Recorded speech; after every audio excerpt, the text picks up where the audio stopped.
नमस्कार, आपण पाहत आहात मराठवाडा लाईव्ह न्यूज आवाज जनतेचा. आता बातमी पाहूयात जिल्हा परिषद निवडणूक संदर्भातली.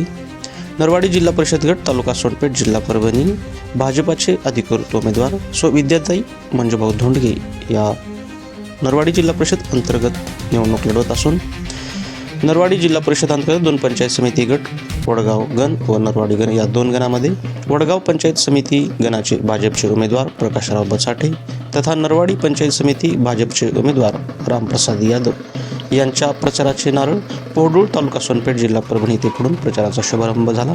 यावेळी आमचे प्रतिनिधी गजानन कापसे यांनी साधला हे संपर्क. पाहूयात सविस्तर क्षणचित्र. जिल्हा परिषद 2026 नरवाडी सर्कल मधील आज उमेदवार विद्याताई मंजुभाऊ धोंडगे यांनी आज तिवठाणा येथे माता दुर्गा देवीच्या चरणी नारळ फोडून प्रचाराला सुरुवात केली असून आज पहिली सभा पोंडुळ येथे झाली. आपण त्यांना असं विचारू की बाबा सर, जर आपलं जिल्हा परिषदेचं जे काय विजन आहे त्या विजन बद्दल आम्हाला 2 शब्द सांगावे. जिल्हा परिषद हा ग्रामीण भागातील लोकांच्या विकासाचा अशा प्रकारचा एक स्रोत आहे. त्या माध्यमातून विविध प्रकारच्या योजना सर्वसामान्य लोकांपर्यंत पोहोचल्या पाहिजेत. त्या अनुषंगाने आम्ही या निवडणुकीमध्ये भारतीय जनता पार्टीच्या वतीनं आज आमचे कुलदैवत दुर्गा देवीला नारळ फोडलं आणि पहिली प्रचार सभा कोंडवेळ या गावामध्ये घेतली. मागच्या वर्षी कोंडवेळकरांनी आम्हाला भरपूर प्रेम दिलं होतं.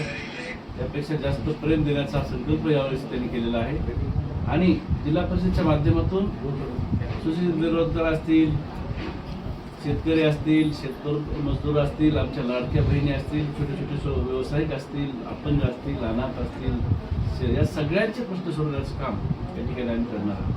खरं तर प्रथमतः मी असं म्हणेल की उमेदवार म्हणून मुलाखत तुम्ही खरं उमेदवाराची घ्यावी. आता त्या नंतरच्या वेळेस तुम्ही उमेदवाराची घ्या मुलाखत, आमच्याही उमेदवाराची मुलाखत घ्यावी आणि त्यांच्या उमेदवाराची मुलाखत घ्यावी आणि त्या अनुषंगाने लोकांनी निर्णय घ्यावा कोणता उमेदवार सक्षमपणे त्या ठिकाणी पर्याय उपलब्ध करून दे, ही एक माझी विनंती आहे. आणि त्या अनुषंगाने आमचा या क्षेत्रातला बऱ्याच वर्षाचा वावर असल्यामुळं, कारण माझी मिसेस ग्रामपंचायतीची सरपंच होती त्यामुळे तिला गावातल्या सगळ्या गोष्टीचा अनुभव आहे. तुला दारूबंदीची ग्रामसभा आमच्या मिसेसनं घेतली, महिलांची ग्रामसभा घेतली, जिल्ह्यातली पहिली महिलांची ग्रामसभा आणि दारूबंदीचा निर्णय घेतला, अनेक विकास कामे. आणि आम्ही राजकारण करतोय म्हणजे आम्हाला कुठल्याही प्रकारचे अपेक्षित राजकारण करत नाही.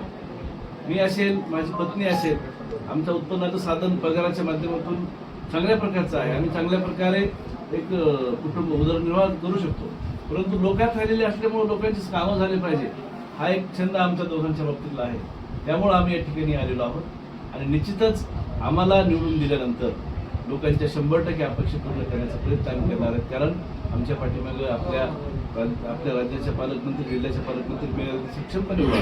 त्याचबरोबर आमचे आदरणीय माजी आमदार उरपूरकर साहेब, माजी आमदार बोर्डीकर साहेब, भारतीय जनता पार्टी सगळा पक्ष आमच्या पाठीमागे आहे आणि या पक्षाची सत्ता देशात आहे, राज्यात आहे आणि जिल्ह्यातही 100% येणार आहे. तुम्हाला सगळ्यांना माहिती आहे. कारण अनेक कालपर्वाला मधल्या काही निवडणुकीमध्ये गुट्टे साहेबांनी भाजप विरोधी भूमिका जरी घेतली असली तर जिल्हा परिषदेमध्ये भाजपची सत्ता येणार आहे त्यांनाही माहीत झालं. त्यामुळे तेही भाजपसोबत आमच्या आलेले आहेत आणि त्यामुळे 100% सत्ता भाजपची येणार आहे आणि भाजप सत्ता आल्यानंतर लोकांची भरपूर कामं आम्ही करणार. सर, आज आपण पाहिलं की पहिली सभा असून तुम्हाला जनतेचा खूप आशीर्वाद असा दिसतोय आज. पण गेल्या 20 वर्षापासून जे बलाढ्य तुमच्या प्रतिस्पर्धी असल्यामुळं आता तुमचा हा जनसंपर्क बघून ह्याविषयी काय सांगता की बाबा आपण अशा काय म्हणते ते धनाढ्य अशा उमेदवारासोबत तुम्ही बलाढ्य उमेदवारासोबत तुम्ही लढत आहेत, याबद्दल काही? बलाढ्य कोण आणि कसला बलाढ्य? बलाढ्य हा विचारानं असला पाहिजे. बलाढ्य हा समाजामध्ये गेलेल्या लोकांच्या कामामुळे असला पाहिजे. पैसा हा कधीच आमच्यासमोर बलाढ्य नाही. मी एक सर्वसामान्य शेतकऱ्याचा मुलगा आहे. माझे वडील शेळावळीत होते आणि हे सगळं करत असताना शिक्षणाच्या माध्यमातून मला हे सगळ्या गोष्टी प्राप्त झाल्या आणि त्याचा फायदा लोकांना करून द्यायचा. आम्ही काही कुठल्याही प्रकारे लोकांच्या गुंड्यामधून पैसे कमवलेले नाहीये. आम्ही ग्रामपंचायतीच्या माध्यमातून ह्याच्या माध्यमातून एक समाजसेवा या उद्देशाने या ठिकाणी काम करतो. वैयक्तिक मला 3.25 लाख रुपये पगार आहे, आमच्या पत्नीला पगार आहे 1 लाख रुपये पगार आहे. हे सगळं करत असताना आम्हाला समाजसेवेचे शिक्षण नाही. त्यामुळे आम्ही समोरचा उमेदवार कोण बलाढ्य आहे कधीच मानत नाही.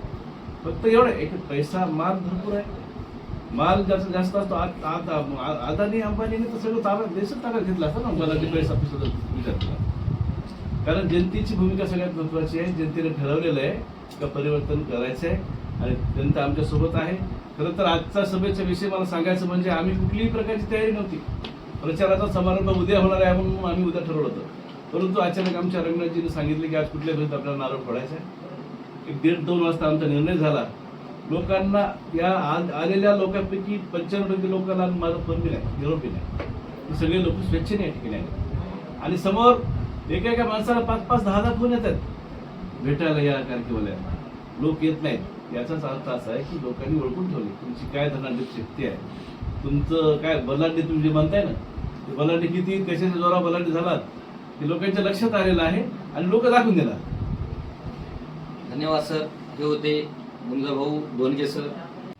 धोंडगे सर नंतर नरवाडी पंचायत समितीतील गण रामप्रसादजी यादव खडका हे आपल्या विजन बाबतीत 2 शब्द आपल्याला सांगतील. नमस्कार, मी रामप्रसाद यादव, नरवाडी पंचायत समिती गणामधून भाजपच्या तिकिटावर प्रथम उभा आहे. भारतीय जनता पार्टीचे आभार मानतो. सर्वप्रथम मला उमेदवारी दिली पक्षाने, त्याचबरोबर पक्षाची व जिल्हाध्यक्षाची किंवा जिल्ह्यातल्या नेत्याची खूप खूप आभार मानतो. तर आपण काय सांगू शकता? मी बऱ्याच दिवसापासून सामाजिक कार्य आणि गावामधील वडगाव या गावचा सरपंच आणि चेअरमन होतो. आता मला पक्षानं म्हणजे गणामध्ये संधी दिली, त्या संधीचा फायदा घेऊन मी या गणाचा विकास करतो. हे होते वडगाव जिल्हा परिषद चे उमेदवार आणि पंचायत समितीचे 2 उमेदवार. आपण पाहताय मराठवाडा लाईव्ह न्यूज, आवाज जनतेचा. मी गजानन कापसे, प्रतिनिधी परभणी. धन्यवाद.